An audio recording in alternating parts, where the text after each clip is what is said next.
Priya, hi. Welcome to Brand Game Strong. Hi there. Nice to be here. It's so great to have you.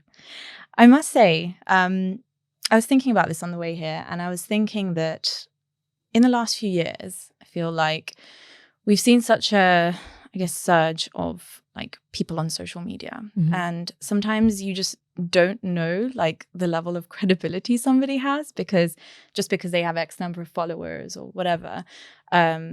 People automatically think, oh my gosh, yeah. And I get asked a lot, who's your next big guest and all this stuff, and people are really excited. And in all honesty, within all of this, I have a science background, just like you, and I will talk about it. Yeah. I went to a science university, and whenever I hang out with my friends, who most of them are geniuses, and aren't on social media, I realize, yes, it grounds me, and I realize, yes, this is the stuff. This is the stuff I like talking about, and that's why I'm so excited to have you, because I feel and I've never really been nervous, but today I'm nervous to talk to you. That's so lovely to hear. Because I feel like I'm just going to make a jumble of my words, but we'll just keep going. Yeah. Priya, I want to start by you telling us about your background, culturally, but also in terms of your career, what you do. And we're going to talk about your book, which I've got over here as well, Motherland, which I'm just on the last leg of reading it. So really excited to discuss it with you. But yeah, tell us, who are you? Okay. So I'm of British Indian origin. So my parents are from South India. And my husband's British-Bangladeshi, and I've got a little girl, Leela. And I've been a science journalist for about 20 years now, I'd say. So I started out writing kind of science broadly, then I narrowed down into health. So I worked at places like the Lancet and the World Health Organization, but also for newspapers like The Guardian and The Times. And I did that for quite a long time. And then I kind of kept having this pull to write about my upbringing, because I'd had this childhood where I went from England to India and then back again. And that was because journalists don't tend to examine their own lives that much. It took me a long, long time to really go, no, this is actually worth examination, because there's a whole other part of me that isn't the science writer, that isn't the scientist, that I wanted to talk about. And I have so many other friends who are British and another part of South Asia. And it felt like there would be maybe not the exact experience, but lots of points of connection. Yeah. And yeah, there really have been loads. So interesting. While I was reading your book, I don't think you know this. I don't know if you know this, but I was born and brought up in Barcelona. Were you? Yes. Oh. And I have been following you on Instagram for a while. And anytime you're posting something, I don't know, I always hold back, but I'm I want to tell her I'm in Barcelona and I'd love to meet her or whatever. But it's so strange that we're meeting in London. Yeah. But reading your book, there are so many parallels between my life and yours. I was also sent to India without my parents to live there with my grandparents. I was raised by my grandparents when I was 3. And not for very long, for about 9 months, but very similarly to you. And I read your story about how kind of you went to India when you were really young. You wouldn't have had a say in it, really. No, definitely. And it's this thing that you might look back at thinking, oh my gosh, it was only me out of the whole family that spent so much time in India. Yeah. And I had a very similar experience where my parents wanted to move back to India. My dad's plan was to kind of move back. And then for whatever reason, that didn't happen. And I started school in Spain and I kind of moved back. And I always think, it would have been so weird had all of that actually happened, the things that my parents wanted to do back then. I would have been very different. I would have had very different ideas of my identity and a very different relationship with my roots. So I want to start off by asking you, and I know you've spoken about this in your book, so, excuse me if you're repeating yourself, but tell me what your experience was like with your Indian heritage, and do you see it differently now that you're an adult? Yeah, that's an interesting question. So when I moved over, well, I'd had a little period of living with my grandparents when I was only about 4 months old. I have no recollection of that. I was on a farm in Mangalore. Then when I went back again, I was 8 and I was in Mangalore again, which is a very sleepy kind of fishing village south of Goa, for people who don't know India very well. And I was the foreigner there. I was the Firangi. So people kind of, although we looked the same, I had brown skin and black hair and, similar facial features because that's where my parents were from. I was really clearly foreign and I had an English accent, and it took me a while to kind of feel like I fit in. So we were there for 8 years in total. My parents and my sister joined me after a while. And I think towards the end, when I was maybe in my teens, I really did feel like I belonged. I had my group of friends and I was old enough to kind of like run around Bangalore. We'd moved back to Bangalore by this point to run around the city by myself. And it really felt like, okay, this is like my town and my country. Then at 16, we moved back to England. So again, like I was completely thrown into this position of being a foreigner. And I then felt super Indian because I think the identity that you're not inhabiting can sometimes feel really sharp and acute. So then I felt like really Indian. Then I had an Indian accent by this time. So I was in Dartford in Kent, not the most welcoming place to immigrants back in this would have been the mid-90s.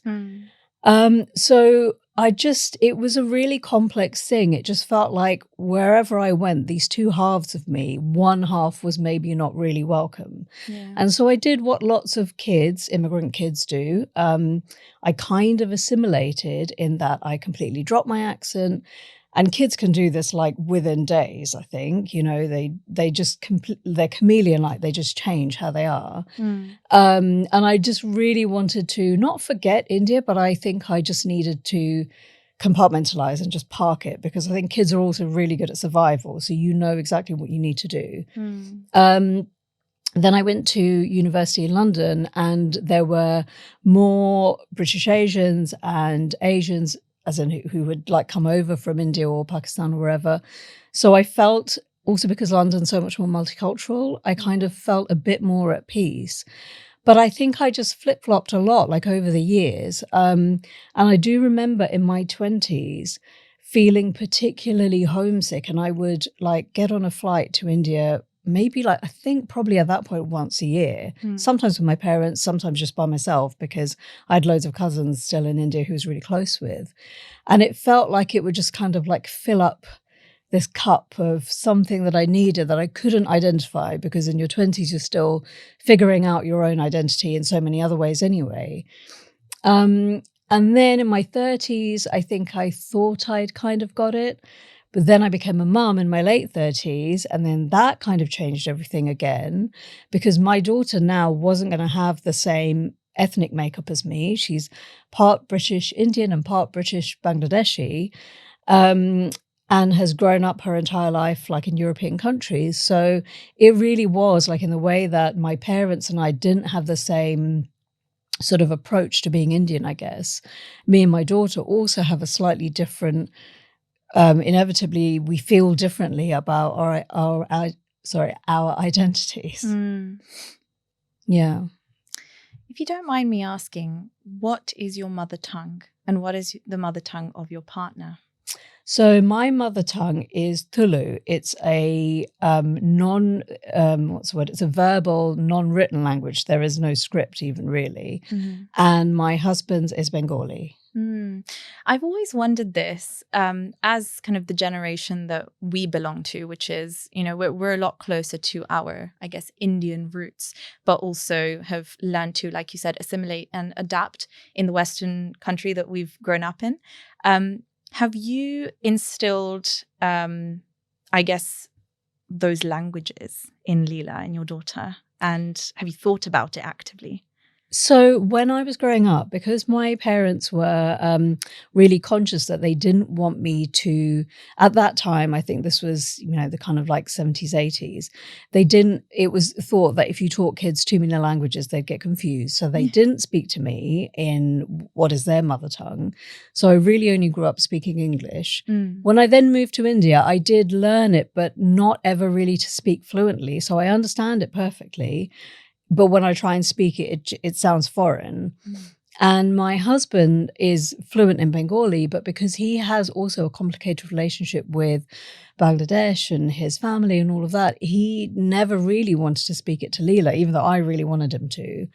So we sort of have, we bring it into our lives with a few words that I guess are kind of common across lots of languages. So like when she goes to school in the morning, she has her food in a little dabba, which is a little container.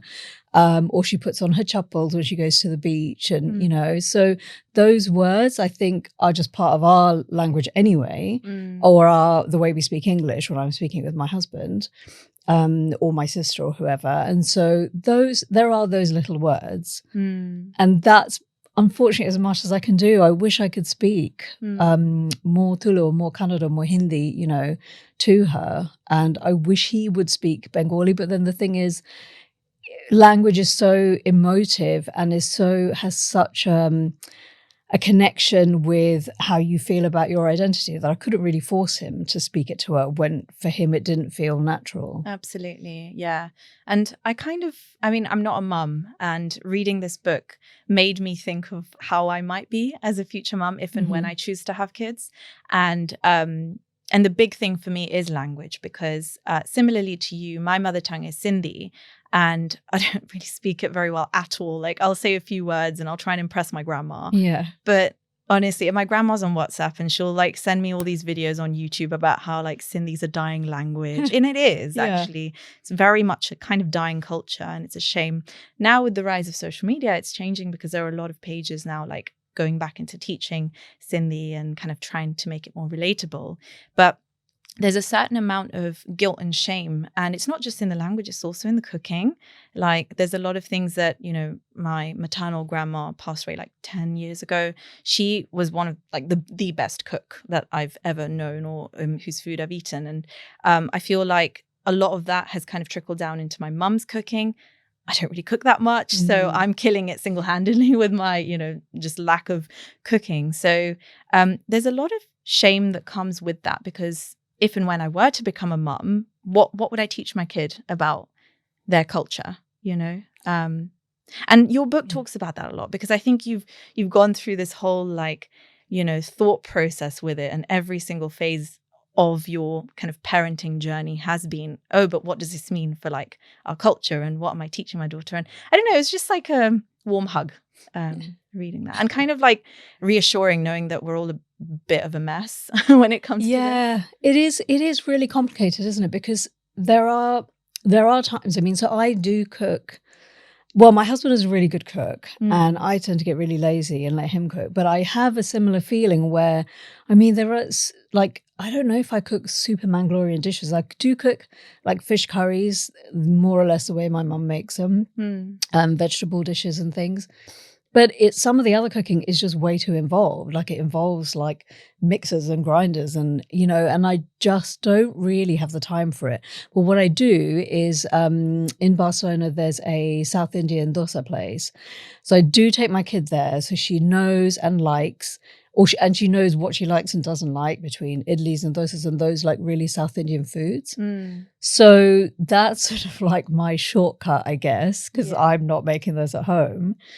But then, I mean, I do think about some of the dishes that my mum makes that I don't even know what the recipes are. And I do think I really should get those from her, you know, because time just goes on. Yeah. And there are recipes of her mum's that my mum regrets not getting. And like you say, they just get lost in the kind of mists of time, and then they're never made again. And that just feels incredibly sad. So yeah, I'm going to make a mental note to put those together. I'm making one right now. Yeah. Because my next question was going to be, do you think it is something we should all actively do more, you know, try and retain our heritage? Or do we let it, you know, fizzle out? Because it's going to fizzle anyway, to an extent.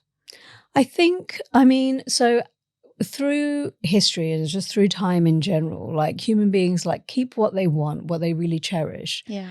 And then they let other things go. Like, I mean, I was just watching Bridgerton and I was thinking, oh my God, could you imagine being in that time where women couldn't study and couldn't just had no autonomy over their lives? So I'm super happy that that has more, I mean, you know, the world's not perfect, but a lot of those things have been let go. Yeah. And I think like we can hold on to the essence of things through, but also things need to evolve. So I don't know, like, would we want to keep cooking the exact same dishes in the exact same way with no outside influence? Because these dishes wouldn't have been cooked in the same way 300 years ago, let's say, because there would have been different ingredients. So I feel like sort of cherry picking certain things and honoring our tradition that way is probably a good way to do it with love and not be too stressed about it. And also maybe celebrating let's say like the combination of cultures that we've grown up with, because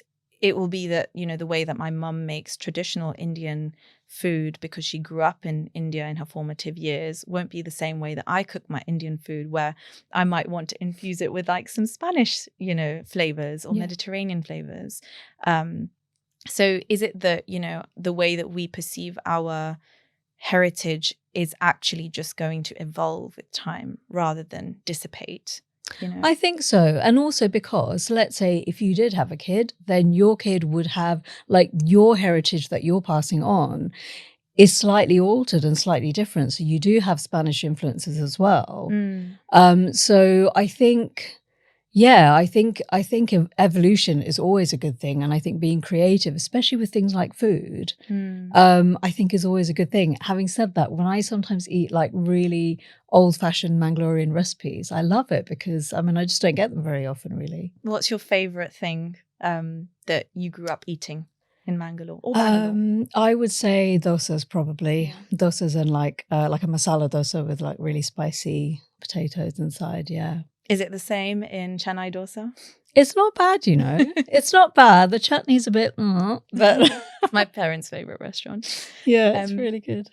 I wanted to take it to your education because we touched on the fact that you're a science journalist. You studied genetics. Yeah. You mentioned this in your book.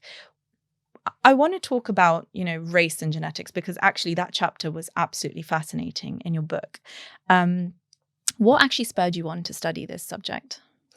So when I was at school, and I kind of thought I'd be going into the sciences, but I didn't really have a clear idea about what I was doing. So this was, it would have been like very early 90s, and molecular biology, so genetics essentially, was just taking off at that point, and it was a really new field. And the idea that we could sequence our genomes and from that be able to cure diseases or treat things or just understand how the human body worked with so much more clarity, I found really fascinating because I thought studying something that people have been doing for like hundreds of years seemed really boring and dull. And science, I think if you love science, you always want to be going into something new and discovering something new. So that's what I then went on to study. But it didn't come about from... I didn't really think about race or how genetics had been co-opted by racists. I was just thinking, this is just like really cool. I'm going to learn so much. And it was kind of evolving as I was at university as well. So that was really exciting. Going on to, firstly, I just want to say, like, again, another thing I found quite similar is like the sheer nerdiness in both of us, because I also grew up reading a lot of books and being really fascinated by science. Your chapter in this book where you talk about sort of race and genetics says something that I think most of us know this stat, that 99.9% of our DNA as all human beings is identical.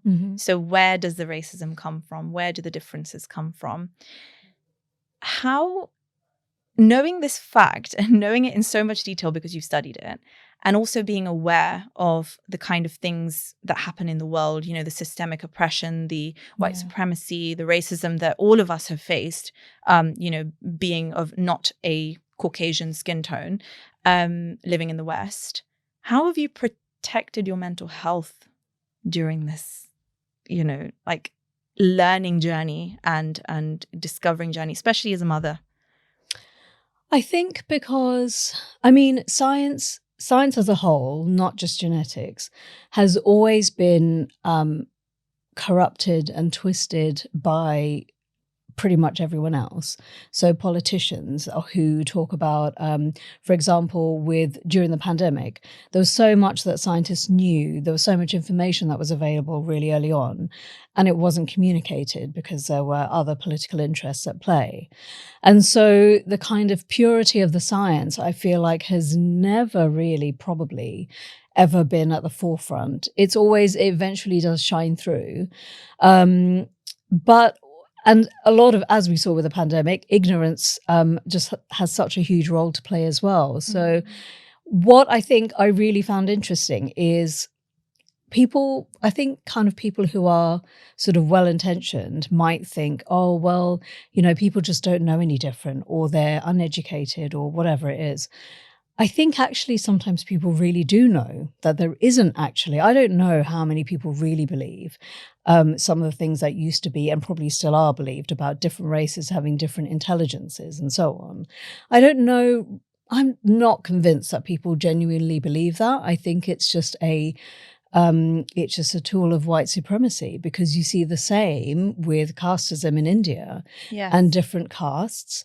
And again, it's sort of this belief that, paler skin is better than darker skin, but those paler skin people are still of a different skin tone to kind of pale skin people in Norway. So, it's not really ever been about skin color. It's just been about oppression and finding some way, some kind of proxy by which to do that. And so it is incredibly depressing, but I kind of feel like that's how the world has always been. It's always taken science. And, there used to be a time where people were measuring like the size of your parts of your skull to another part, and that proportion would apparently tell you something when actually it tells you nothing. So it's kind of just, it's kind of twisting knowledge as however you can come about it, and then using that to oppress other people.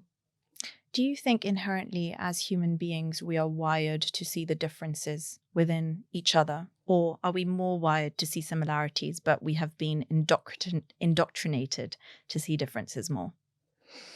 Yeah, that's really interesting. I mean, I think kind of going back to when we were more in tribes, you do want to know if someone is kind of with you or against you. So like, are they more like you, or are they more unlike you, I guess? And initially, and we are animals who go on kind of surface cues, kind of superficial cues, as it were. Yeah. So how someone looks, how they might talk, how they might move. So potentially you could say, okay, someone with a totally different skin color maybe looks really different. But I don't know. I mean, I don't know if there are like equivalents in like the rest of the animal kingdom. They don't seem to behave in this way. So, and in that sense, in terms of like pattern recognition, how we look at visually now, how our visual centers work, it is still quite similar to other animals. So, I think there's been that social, political kind of element that's been added onto it. It's interesting when we talk about racism, because yes, as someone who is Indian, I've actually experienced definitely like microaggressions throughout life. That's pretty standard, I guess, for us. But I was once told, I was crossing the road in Shoreditch, and someone said to me, probably in a drunken state, go back home. And in my head, I was like, what, to Barcelona? Like, what do you mean? Yeah. And so there's one side of the spectrum, which is like, we all kind of inherently are sort of vigilant and always aware that someone may say something to us, whether it's on the tube or just walking or whatever. And we're kind of ready to put our guard up. Our own community, Indians, I can maybe say like South Asians as well, have probably read enough to know that this does happen. We're quite a racist bunch ourselves. And we talk about this idea of white supremacy. And sometimes I feel like our own people, are sort of almost like supporting that idea and not challenging it. Maybe our generation now, the more that we read, the more that we become friends with people who are, not the same race as us, we're starting to, push back on that idea. But I think the older generations do very much inherently believe that, white people are like something to aspire to, or, speaking English fluently means you're more educated, or, there's so much racism towards Black people as well. How do we get to a point where we see our own hypocrisy? I think younger generations, as you say, are starting to really see that and starting to be quite shocked by it, because like maybe when we were younger, I mean, I feel like I noticed it, but the full significance of it didn't really land when I was a kid or when I was a teenager. And then when you're an adult and you understand the implications of racism, and then you understand what it must be like to be one of a handful of Black people, say, in India, and to have such racist abuse thrown at you, it is truly horrifying. And this is something I've thought about a lot, because when I've told white friends this, they are really surprised, because they're like, well, hang on, but how are brown people being racist against either other kind of communities of brown people or against Black people? Like, how does that work? And I think, I mean, ultimately, I don't know if you've read a book called Caste by Isabel Wilkerson. No. Really, really, really good book. And she connects racism with caste, and she just makes all these amazing parallels. And ultimately, and I think James Baldwin might have said something about this as well, ultimately, oppression and racism, or casteism, it is all about power. Yeah. So it really is trying to kind of elevate yourself and your standing by kind of putting someone else down. And if that person is in an already oppressed, marginalized group, it is easy to do. And I mean, it's truly disgusting, but it is easy to do. And that's where I think it comes from, because it's not like a lot of people in India don't see the solidarity between them and, say, someone in an African country. They just kind of think, oh, no, that's them over there. This is us over here, and we're so different. It is mind-boggling how much racism there is across South Asia, truly. Yeah, and it's the remnants of colonialism, right? Absolutely, yeah. I think many people just aren't acutely aware of the fact that it's inherent in all of us, including probably you and I, who are trying to unlearn a lot of that. Because there's only, I guess when you're growing up, you are constantly bombarded with these ideals from all around you, especially from your own community, from people who've not taken a step to actually question their own beliefs, and they just kind of project, because also maybe they've been in survival mode and they've not had the opportunity to take a step back and really think. But it does baffle me, and it's hard having those conversations, I think, with loved ones, because you love them so much, you don't want them to feel negatively about, like how they're behaving, or you don't want them to think that you don't respect them anymore. But it's truly hard when you feel like you know something more, and you should kind of say something when it's, when there's something that's not right that's happening. And a lot of those conversations happened right during the pandemic, when we were all in lockdown, and the George Floyd thing happened. Mm-hmm. And I don't know how much of a difference it's made. Do you think it has? In South Asian communities, you mean? That's interesting. I don't know, honestly, because I feel a bit more, well, I haven't seen, for example, any of my family in India since the beginning of the pandemic. I will be traveling there at the end of this year, so I can keep you posted. Yes, please do. Yeah, it'd be really interesting to see how what their response is. Although I do remember the last time I was there, it was just before the elections in the US, and I did have relatives, maybe only one, I think, who did actually want Trump to win. And that was really difficult. And I did have kind of not an argument, but like a really heated discussion going, do you actually know anything about him? you just voting for him because he's a man, or not voting for him because they're in India, but supporting him because he's a man or a white man. Like, what is it? Or that because he you're- was on The Apprentice, like because he's a Who celebrity. knows? Yeah, yeah. Swiftly moving on to your book, and on to, I guess, more positive topics. Motherhood. It's been the overarching theme of your book, and something that I feel like many will resonate with, because there are a lot of feelings that you've very eloquently described in this book, and very humbly, might I add, that probably give maybe comfort to a lot of parents who maybe don't understand like how to approach conscious parenting, how to dissect the different areas of parenting and kind of deal with certain unexpected scenarios.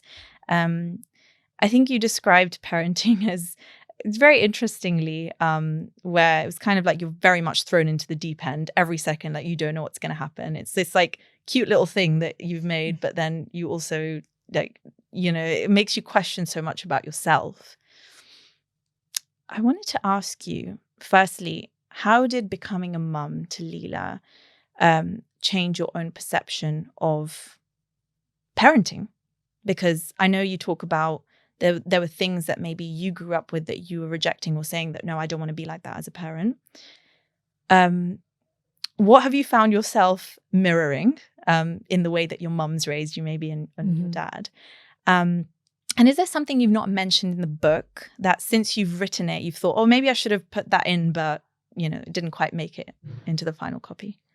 A few questions there. So how did it change my idea of parenting?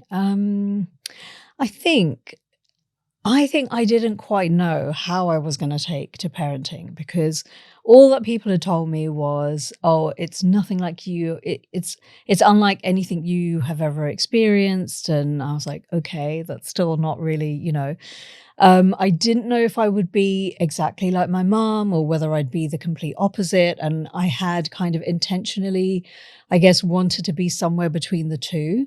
I think my mum overall has been a really great mum. And so there were lots of things I wanted to keep. But then there are also other things that perhaps generationally I didn't really agree with, in terms of things like, just being told to do things and no explanation, and just being really quite strict about stuff. And, I think maybe I thought I'd be like really fun and cool.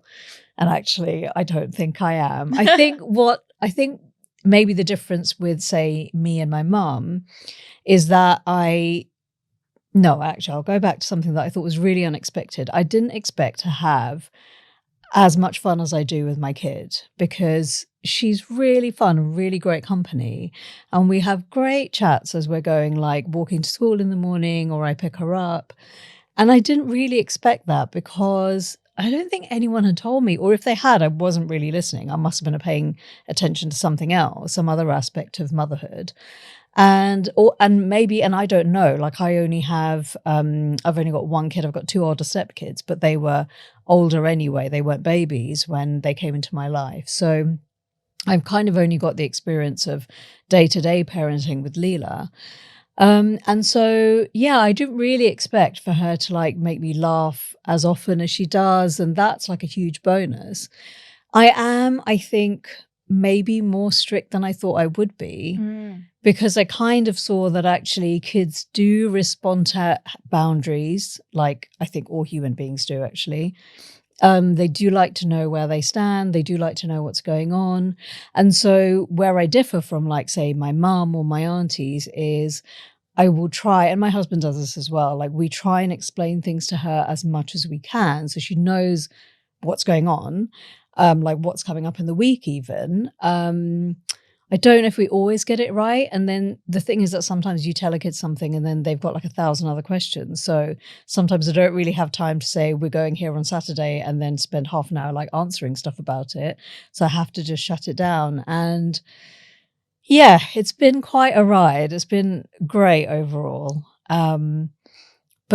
And I feel like I'm also evolving, like with every year of being a mom, because she's evolving too. Like each age brings new things and new understandings, and her kind of understanding of the world has really changed year or not even year on year, but like 6 months at a time, it changes. So I then have to change in how I talk to her about things, or yeah, it does keep me on my toes.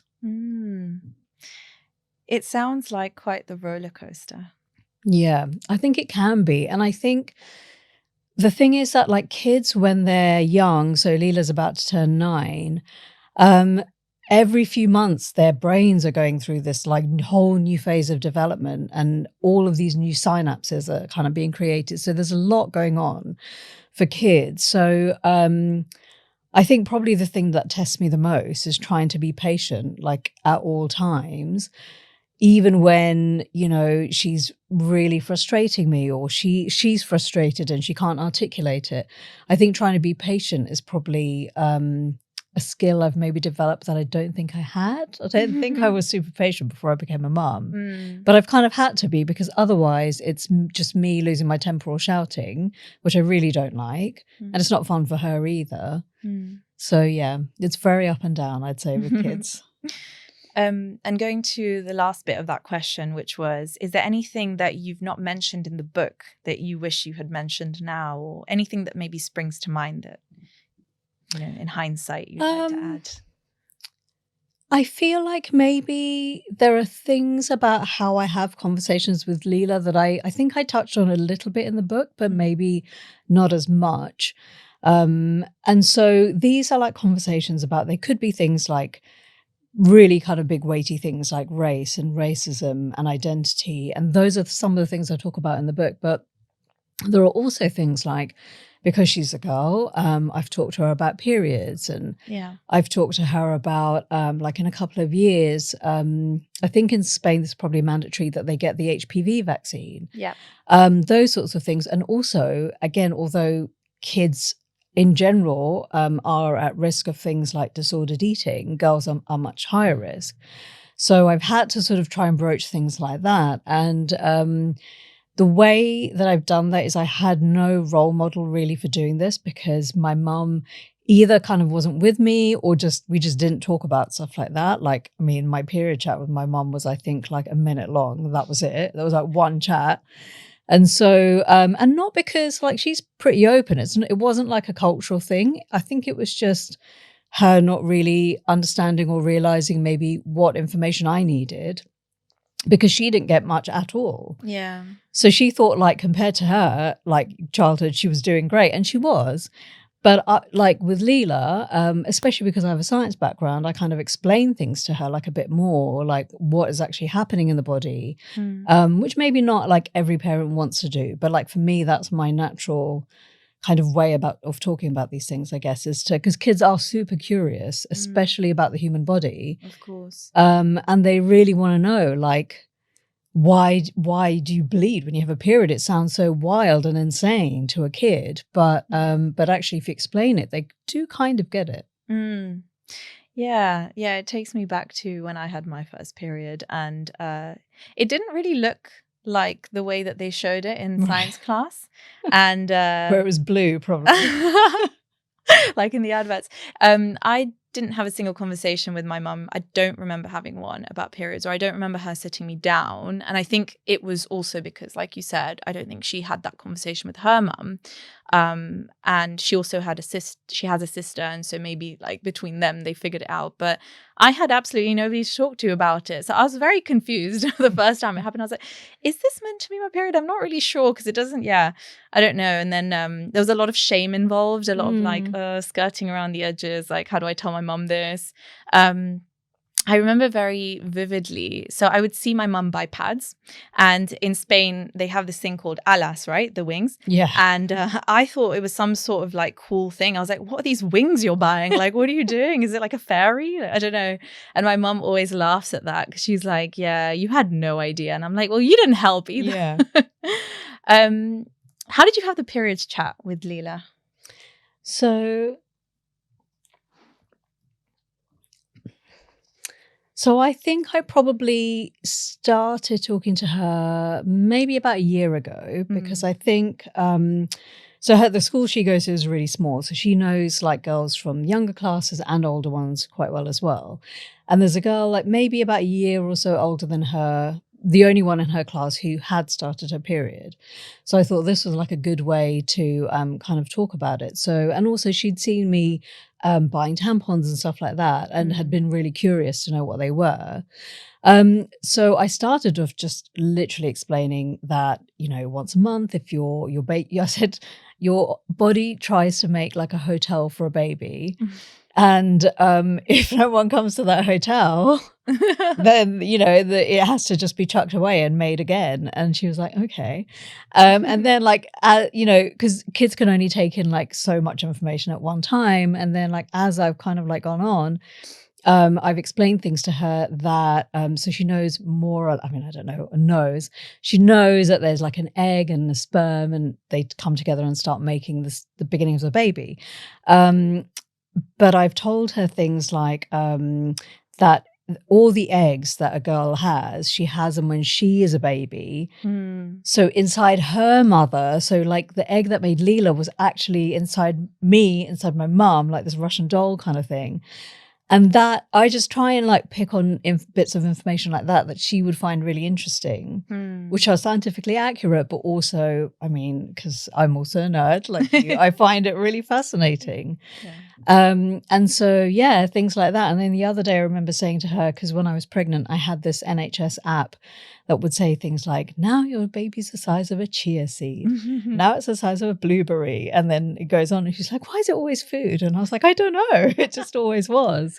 So I kind of like talking to and like it will be really random that it comes up. And for me, that's the best way, because then it isn't like, okay, now we're going to have a chat and then kid doesn't really know like what's coming. It just feels very intense. Yeah, so I just drop it into conversations here and there. Love that. I think that's going to be like a good kind of blueprint example for new mums. Yeah. You talk about Elsa Braidgate. Can you explain to us what Leela said in that supermarket to you and how it made you feel? I also want to know, do you actually think Leela deeps her kind of like wide array of backgrounds that she's been exposed to as much as you deep it? Yeah, that's a really good point. So Elsa Braidgate happened. This was about 4 or 5 years ago, I think, when Frozen had come out maybe a few months before, and it was huge, and we watched it on repeat pretty much every day. So she was obsessed with Elsa, the main heroine of this film, who has this like massive long braid, blonde. And we were in Carrefour, and she just picked up, there's all this like a kind of little area with like kids kind of merchandising, and she picks it up and she says, oh mum, I really, really want this. And I said, well, yeah, but it was meant to be like attached to your own hair, and Leela had jet black hair. And I said, but isn't it going to look a little bit odd? And she said, well, why would it look odd? And I said, well, you know, this is like for people who look like Elsa, I guess. And then she said, you know what, I actually really want blonde hair. And I said, would you want to dye your hair blonde? Then she said, no, I actually want my skin to be peach, my hair to be blonde. And for her, peach was basically saying white. And so that was like the first kind of like moment where I'd ever heard her express anything like that.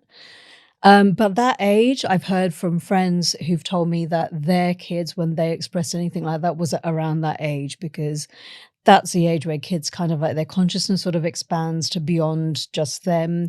And then they start to see themselves in relation to like other kids or to other sort of personas that they see in music videos or TV or their dolls that they buy.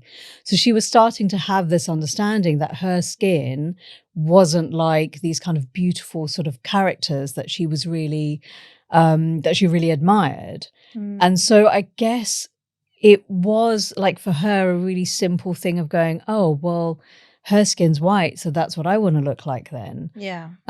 But for me, it struck really deep, and it really was like so, yeah, it really wounded me, because I thought that I'd obviously done like a really poor job of raising her to have a good self-image of herself and, you know, to have self-esteem.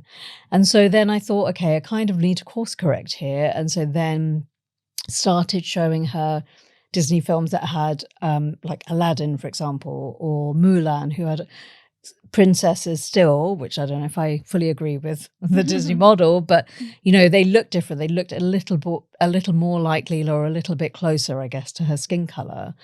And then brought dolls that were brown or black, and then brought books. And so everything that at the age of about 5 she was being exposed to, I tried to make it as diverse as possible. And it wasn't like we chucked away all her stuff that she loved, or that she stopped watching Frozen.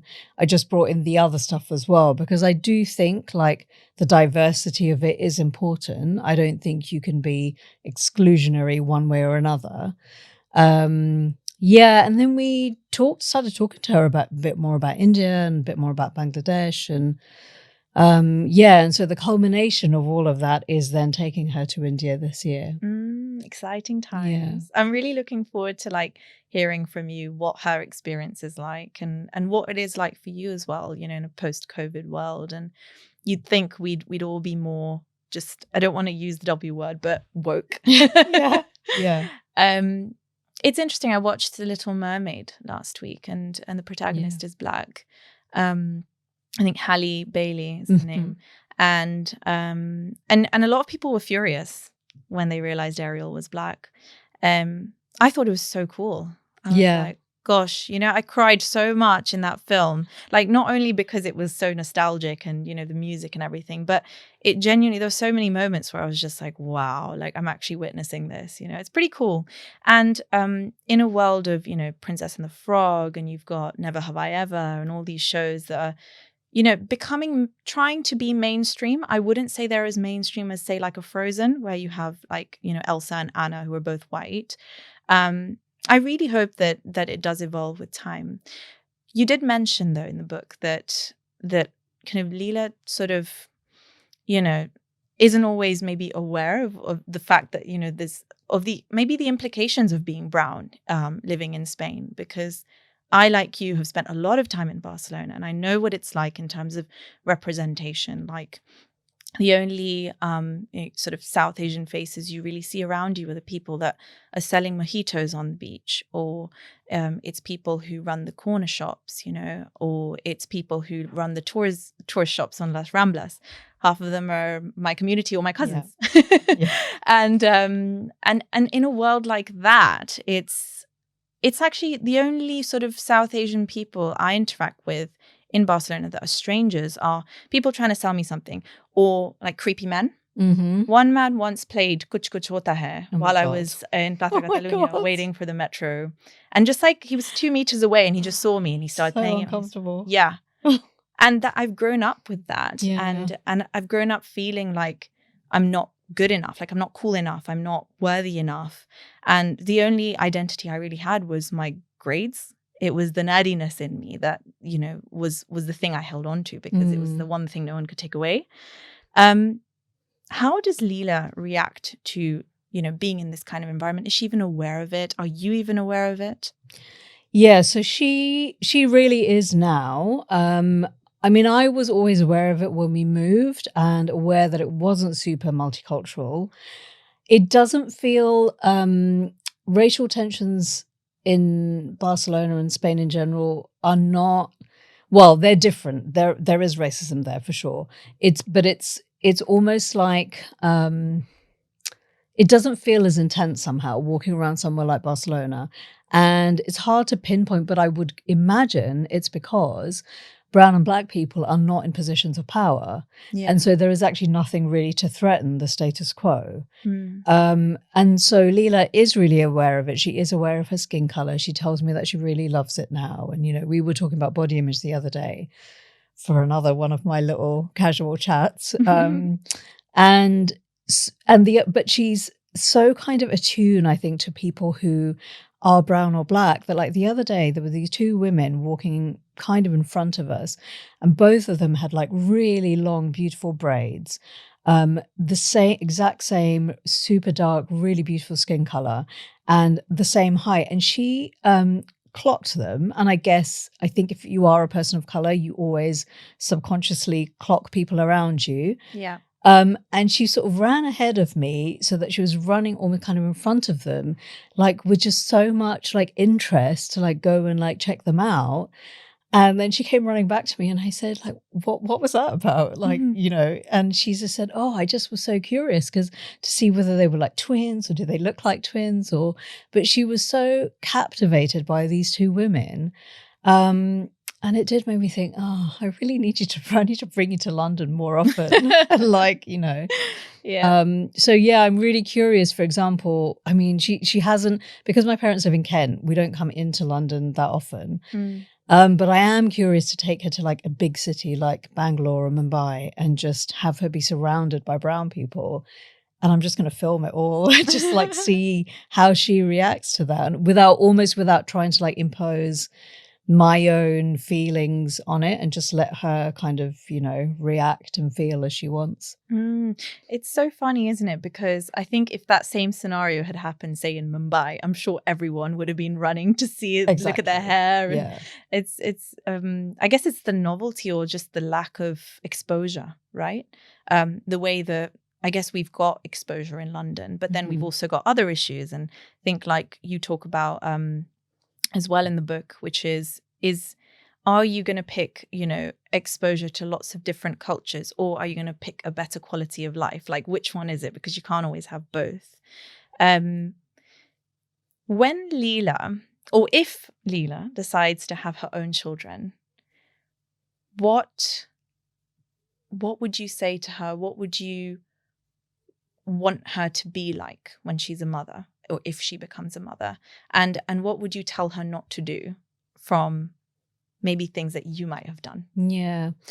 I mean, I would hope that, because my parents were first generation immigrants, and then with each generation you do get kind of a bit further and further away from the motherland. I would hope that she would still retain a bit of like her Indian and Bangladeshi heritage, regardless of who she's with, who our partner is, with her kids, so that they're at least conscious of a little bit of it. I guess I would maybe suggest or encourage her to see if she could spend more time with her kids when they were young, because I was working from when she was about 11 months old. And in a way, I don't kind of really regret it, because I didn't really have a choice. Like I was offered this amazing job. My husband had been made redundant like about 6 months before. Neither of us had great prospects in London. So kind of for our family, I did take it. But I do now feel, when I look back, I think, oh, I really wish I just had maybe an extra day at home. But then I don't know, like it's sort of a regret, but like I don't know, it's not necessarily that I had like two options and I chose one. And also I might have then worked less, but then we might have had less money at the end of the month, and that would have had implications of what we did with Leela and our free time. And so it's a really difficult thing, but yeah, I mean, I would hope that she would be kind of open and kind and talk with her kids if she has them. Are there any mistakes you think you made as a mother that you would like her to not repeat? Yeah, I guess my kind of the tendency that I have to take on too many things. Same. So I, like in the beginning, I was working, and then when Leela was really small, there wasn't a lot of room for much else. When I started writing this book, ironically, writing about motherhood and my relationship with Leela and all of these things, it just sucked up so much of my time because I was still working. And I think I just took too much time away from her, but at an age where she was actually now able to remember it. Yeah. So what's happened over the kind of last couple of years of like now, I mean, I'm not, writing or editing anymore.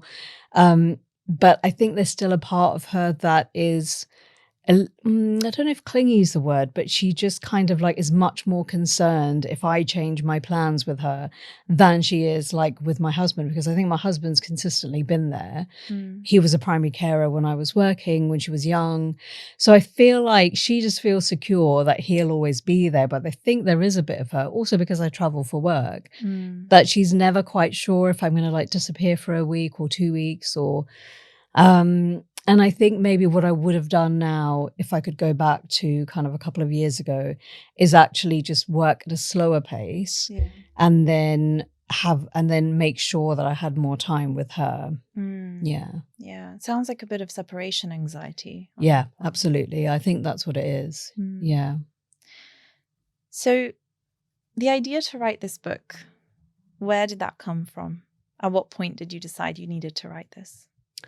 So I'd wanted to write about that period that I lived in India. I'd wanted to write about it for a long time because it was just so that around the time that we were leaving, or a couple of years before that time, India had kind of opened up to the world. It opened up its trade borders, and tech started like flooding into India, and then the country really changed. So the bit that I was there, like my teenage years from around like 13 to 16, India radically changed after that and has never been the same. So I really wanted to write about that India, my memory, but I could never figure out where it would go. And I think writers sometimes, like, we have these ideas, or maybe like creatives in general, you have an idea, but it's sort of floating around and there's nothing to anchor it. So I kind of just kept this idea, and I'd write a few notes and then I'd park it again. And I literally did this for maybe 4 or 5 years and did nothing with it. And then there was one weekend where my husband Shabby and Leela I think they were in London visiting her older brother and sister. And it was like really rainy. I was in Barcelona, and I remember thinking, I might just like bring those chapters out again, like I'd hardly written anything, maybe like 20 pages or something. And I just thought I want to bring it out again and just work on it. And as I was working on it, because I was now a mum, there was a whole different dimension to it. And it just kind of suddenly clicked into place where I thought, okay, this is where I can talk about my upbringing and my childhood, because now I've got this kind of other framework that it connects with, which is me as a mother now. Yeah. So it just slotted into place, and I wrote like really quickly. But so the idea had kind of come in fragments, and then it just needed time, I guess, to bring it all together. I mentioned earlier as well, and I kind of want to reiterate this point, that it was very comforting reading this book, because you can tell that it's a lifetime of learnings and thought that you've put in, but like very carefully as well. I think we're in a time where people also publish books as like manifestos for brown girls. I'm sure That's like a very popular like part of a title, like a manifesto for blah blah blah. Yes, like, exactly. And among all of that, I think is this gem where you just very candidly and honestly speak about your life and the learnings you've had with so much nuance, which I think I want to iterate that, because I think it's not just like any other one of those, it's very much very well written. So I think I really hope that people pick it up, because I do think a lot of parents would benefit from it. All mothers all around the world would benefit from thinking about the impact that race has on, being a parent, and also even like making decisions to become a parent. I know you speak about a lot of pretty difficult topics in here, and not as like a kind of clickbaity type thing, but actually with a lot of care, which is, things like, losing your child, or becoming a step parent as well. And I think a lot of those themes are just not really widely, delved into in a lot of detail. So yeah, I think it's quite inspiring. I don't know if you realize it is. Oh, thank you. But I do think that I'm going to pick this book up again in a few years' time. If and when I decide to want a kid of my own. But I just wanted to kind of, I guess, wrap up this conversation by asking you a last question, Priya, which is, what do you have strong game in? I was thinking about this. What do I have strong game in? I'd say I have strong game in like making life fun with my kid and with my husband. I think like as a family, we really try and prioritize like time together.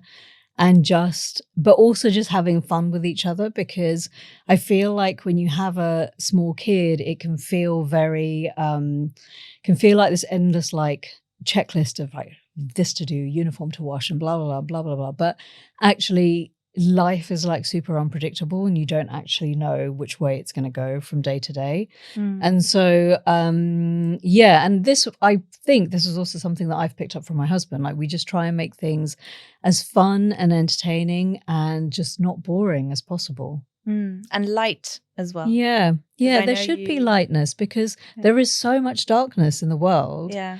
That like as much lightness and joy and happiness you can embrace in your day to day, I just think that's the secret to kind of just having a happy life. Yeah, well, it sounds like Leela's very lucky to have you both as parents, providing that balance maybe between, being aware of the things that happen around the world, but keeping things fun where need be. Final thing I'll ask you is, if anyone is thinking about maybe having a kid and is really aware and acutely aware of, all the different things that brings, what they're going to teach their child, what is a very simple, maybe baby step that you would tell them to look into? I think what could really help is something that I did when I had a session with a life coach, and she got me to write down the things that were really important. She said, just grab a piece of paper and write down, like, don't think about work or health or any particular aspect. Just write down as a human being what's important to you. Like, for me, it was like having a meaningful life, doing things that brought meaning. For other people, it could be things that are kind of globally recognized. Or so I would say just thinking about like you as a person and what's important to you, because those are the things that you're going to want to pass on to your kid, and that's how you're going to want to raise your kid.